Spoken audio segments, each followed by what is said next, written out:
Bismillahirrahmanirrahim. Assalamualaikum warahmatullahi wabarakatuh.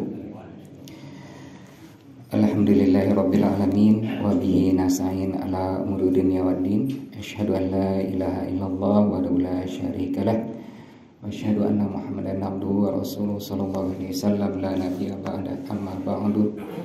Raditu billahi rabba bil islami dina bi Muhammadin nabiyya wa rasulah. Puji dan syukur kita panjatkan kepada Allah Subhanahu wa taala, yang mana Allah masih melimpahkan rahmat, nikmat dan kurnianya kepada kita semua, sehingga subuh ini kita bisa kembali melaksanakan ketaatan kepada Allah Subhanahu wa taala, melaksanakan sholat subuh berjamaah. Kemudian salawat dan salam senantiasa kita kirimkan kepada junjungan kita ini Nabi Muhammad sallallahu alaihi wasallam. Semoga salawat dan salam ini tercurah buat beliau, keluarganya,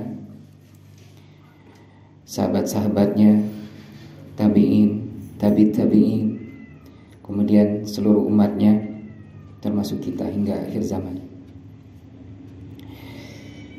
Bapak Ibu, kaum muslimin dan kaum muslimat yang dirahmati Allah, tidak terasa sekarang kita sudah ada di hari keberapa Bapak Ibu? Berapa Ji? 5 balik ya?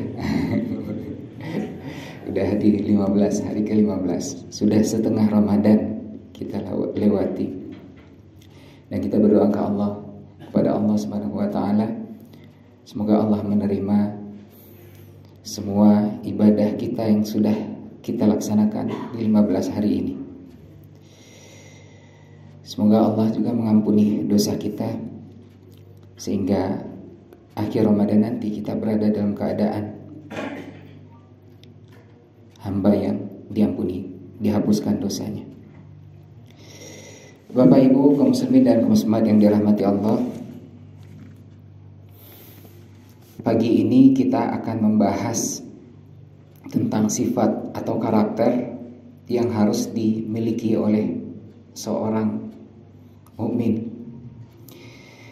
Jadi kita sering melihat di lingkungan kita, di masyarakat kita, ada orang yang mempunyai karakter yang baik, tapi di satu sisi mereka ini lemah. Atau sebaliknya, kita lihat ada di lingkungan kita orang-orang punya karakter kuat, tapi di satu sisi mereka tidak baik. Nah, untuk lebih mengetahui, ada ulama yang merumuskan apa saja itu karakter baik dan apa saja itu karakter kuat. Dan insya Allah akan kita bahas karakter-karakter itu. Jadi yang pertama kita akan mulai dulu dari karakter baik. Karakter baik ini insya Allah semua orang-orang mukmin memilikinya. Yang pertama itu yang pagi ini akan kita bahas, yaitu karakter yang namanya ikhlas. Dan ikhlas ini sendiri adalah amalan hati yang sangat penting dalam kehidupan muslim. Sebelum kita membahas apa itu ikhlas, ada baiknya kita tahu dulu kenapa kita harus ikhlas. Nah, ada beberapa alasan. Pagi ini kita bahas 3 saja. Kenapa harus ikhlas? Yang pertama, ikhlas ini adalah syarat diterimanya amal. Amal tanpa keikhlasan tidak akan diterima oleh Allah. Seperti orang yang bersedekah agar dipuji, maka ia hanya mendapatkan pujian manusia, bukan pahala di sisi Allah. Kemudian ikhlas ini yang kedua akan membebaskan kita dari sifat riya dan ujub. Karena orang yang ikhlas tidak akan mudah tergoda untuk mencari penghargaan manusia, yang pada akhirnya akan merusak amalnya. Dan yang ketiga, ini salah satu yang paling penting, ikhlas ini mendatangkan ketenangan hati.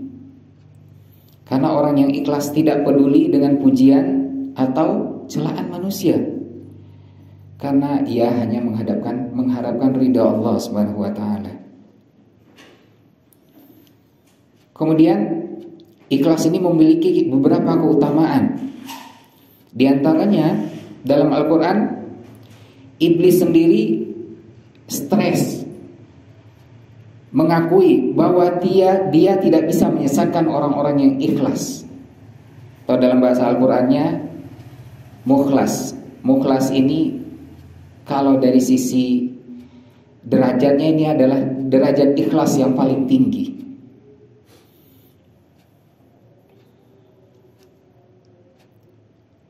Jadi firman Allah dalam surat Al-Hijr ayat 40, illa ibadika minhumul mukhlasin, kecuali hamba-hambamu yang ikhlas di antara mereka.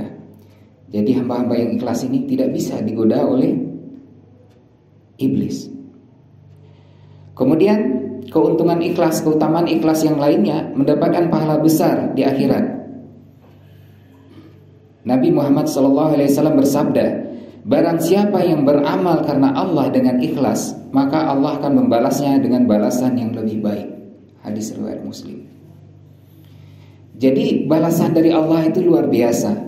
Setiap kita melakukan suatu amal kebaikan yang itu tidak ada imbalan atau ucapan terima kasih atau bahkan imbalan materi, sesungguhnya perbuatan baik yang kita lakukan itu ada nilainya di sisi Allah, ada ajrun atau ganjarannya di sisi Allah.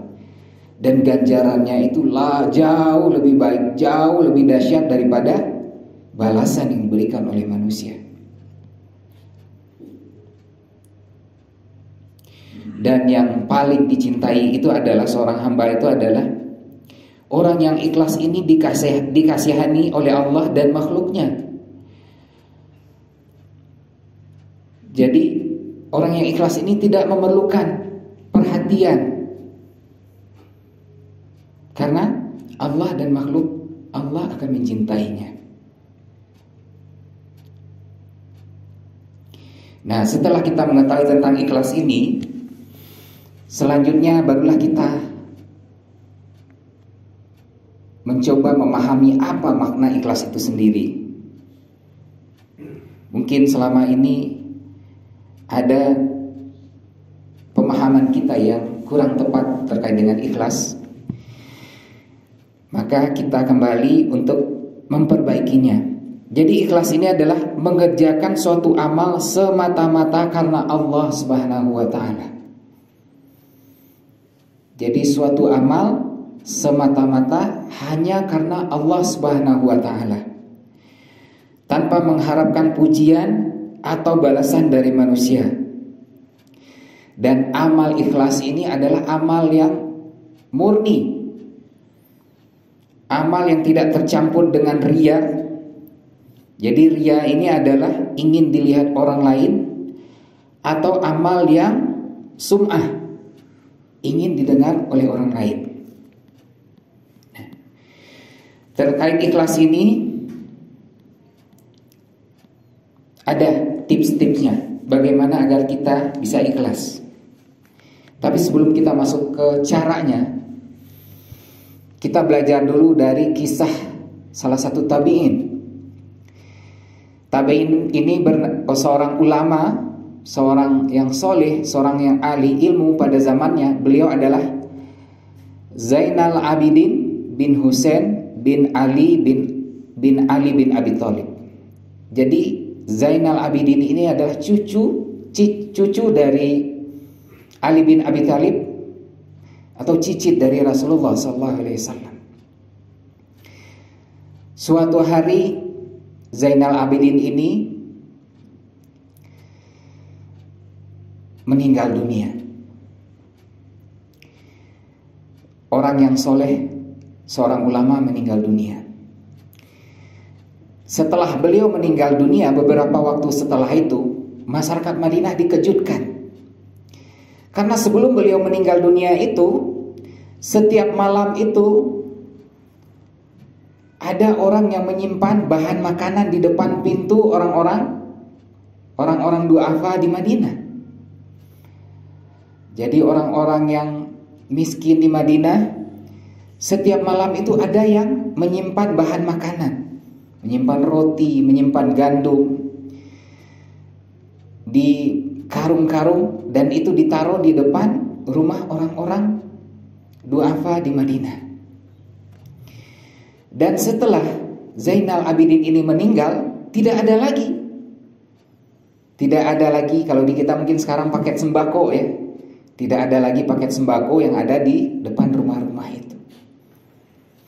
Dalam riwayat yang lain diceritakan lebih dari 100 paket sembako yang tersebar setiap malam.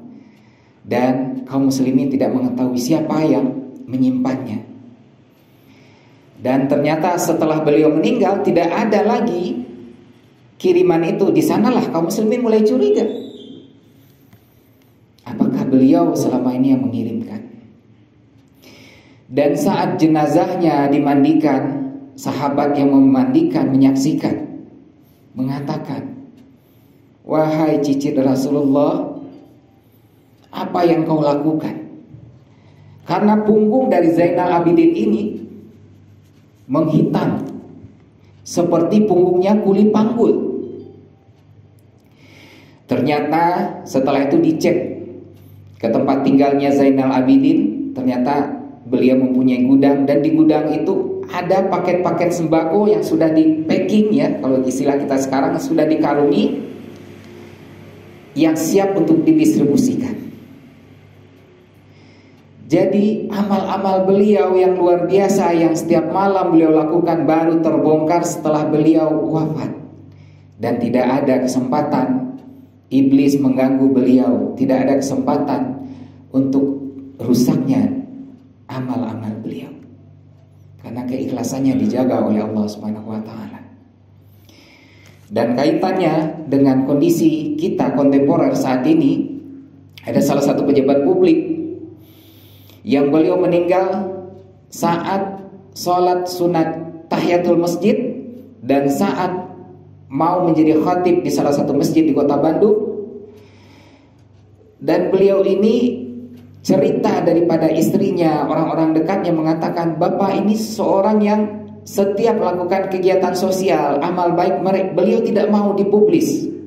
Bahkan humas sendiri yang minta, beliau melarang." Dan apa yang terjadi? Akhir hayat beliau Allah bukakan semua kebaikan beliau, sehingga niat ikhlas beliau tetap terjaga. Nah, terakhir, bagaimana cara kita bisa ikhlas? Minimal ada 4 hal yang bisa kita lakukan. Yang pertama, menguatkan niat karena Allah. Sebelum melakukan amal, tanyakan pada diri sendiri, apakah saya melakukan ini karena Allah atau karena ingin dipuji? Jadi pertama, periksa niat kita. Yang kedua, menyembunyikan amal kebaikan. Nah, ini seperti yang dilakukan oleh Zainal Abidin. Salah satu cara menjaga keikhlasan adalah dengan merahasiakan amal ibadah. Kemudian yang ketiga, tidak mengharapkan balasan dari manusia. La turidu minkum jazaa'a wala syukura. Al-Insan ayat 9, kami tidak menghendaki balasan dari kalian dan tidak pula ucapan terima kasih. Terus yang keempat, berdoa kepada Allah agar diberikan keikhlasan. Jadi demikianlah Bapak Ibu, semoga kita bisa mengaplikasikan salah satu dari karakter baik ini dalam kehidupan kita sehari-hari. Kita bisa menjadi hamba-hamba Allah yang ikhlas, yang senantiasa beribadah, beramal karena ingin mendapatkan ridha dari Allah Subhanahu wa taala. Semoga Allah kumpulkan kita di yaumil akhir nanti di sisinya, di sisi Rasulullah tercinta, para sahabat dan orang-orang beriman, dan Allah masukkan kita semua kepada surga Firdaus. Amin.